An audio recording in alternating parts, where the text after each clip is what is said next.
The word Islam means surrender, submission, and obedience. Surrender, submission, and obedience to whom?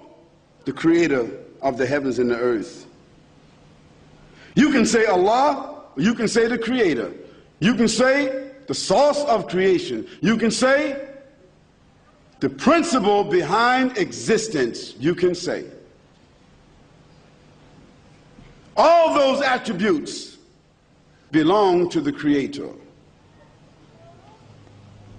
The all-wise, the all-knowing, the absolute, the eternal, the one upon whom all depends, while the Creator depends upon none. We say Allah, Allah, because in the Arabic language this is a very clear nomenclature. So you see, if I said God, if I spell it backwards, what is it? See? And that's why some people might even take a dog as God.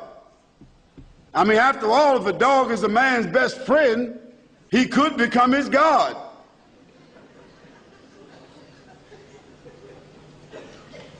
We say Allah. And this is not a God of the Muslims. Allah comes from the article, al, meaning the, meaning only, meaning particular, meaning distinct, al. And Allah means that which is worshipped, that which is adored, that which is obeyed, that which is inclined to, that which is submitted to. So when we say Allah, it means the only one worthy of worship, recognition, and praise. Allah.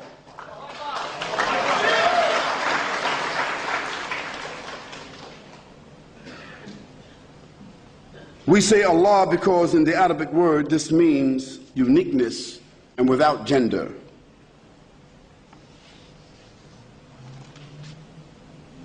So from this point, I'm going to use the word Allah.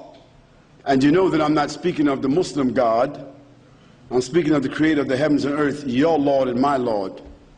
The same God of Moses and Abraham and Jacob and the tribes and John the Baptist and Jesus Christ and the Prophet Muhammad, peace and blessing be upon him.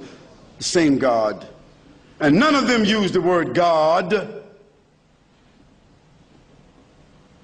In the Hebrew language or the Aramaic language or the Arabic language, the word Ilah or Allah is the only word they ever used, because it is a very clear, distinct name. It has never been used for any tangible thing, nor even an idea. The word Islam is derived from the word salama. Salama means to be at peace. It also means safety. It also means security. Therefore, a Muslim is a person that surrenders to whom? Allah. A Muslim is a person that submits and obeys the law of whom? Allah, Almighty God. And through this submission obtains peace for themselves. You see, the formula is very simple. When I surrender to the law, when I conform to the law and the legislation which is intended for me, that means that is my natural disposition. Therefore, I become what? A conformist. I am in order. I am in harmony. And by being in order and harmony, the things I'm supposed to receive comes to me. So it's natural to be a Muslim. It's unnatural not to be. We can immediately see by that definition that all the prophets of Almighty God were what? Muslims. Because even Almighty God said in the revelation that we recited before, from the surah which is called Al-Bayyinah, Fadlu Habibi. أعوذ بالله من الشيطان الرجيم بسم الله الرحمن الرحيم وما أمروا إلا ليعبدوا الله مخلصين له الدين حنفاء ويقيموا الصلاة ويؤتوا الزكاة وذلك دين القيمة. This verse from the Quran says, وَمَا أُمِرُوا إِلَّا لِيَعْبُدُوا اللَّهَ مُخْلِصِينَ لَهُ الدِّينَ حُنَفَاءَ وَيُقِيمُوا الصَّلَاةَ وَيُؤْتُوا الزَّكَاةَ وَذَلِكَ دِينُ الْقَيِّمَةِ. The verse is very clear.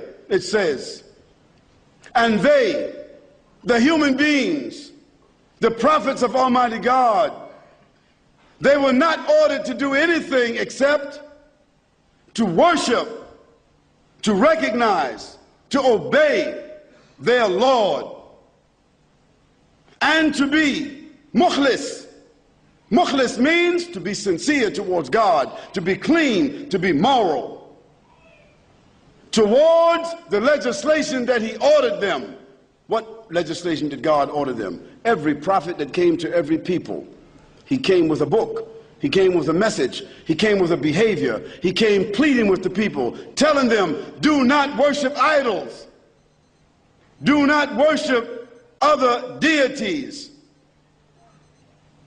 do not be pagans, don't associate partners with God, do not disobey your Creator, do not ignore your Creator, be decent, be upright, be moral, be kind, be gentle. وَمَا أُمِرُوا إِلَّا لِيَعْبُدُوا اللَّهَ مُخْلِصِينَ لَهُ الدِّينَ Hunafa, it means to be Hanif.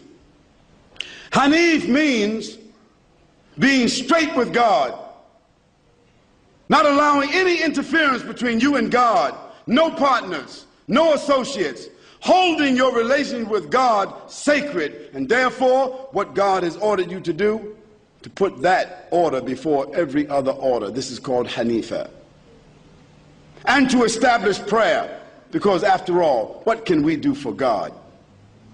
What can we do for the one that created us? What can we do?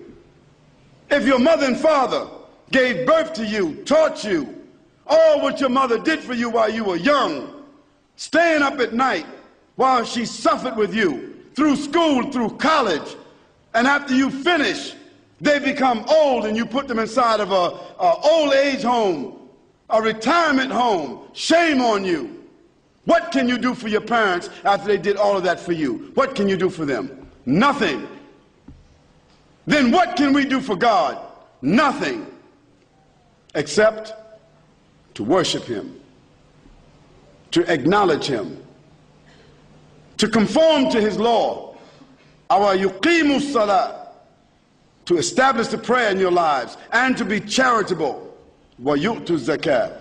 And God said, being decent towards God and being decent towards the human beings, وَذَلِكَ دِينُ الْقَيِّمَةِ. This is the right way. إن أعجبك الفيديو لا تنسى الإعجاب والاشتراك في القناة.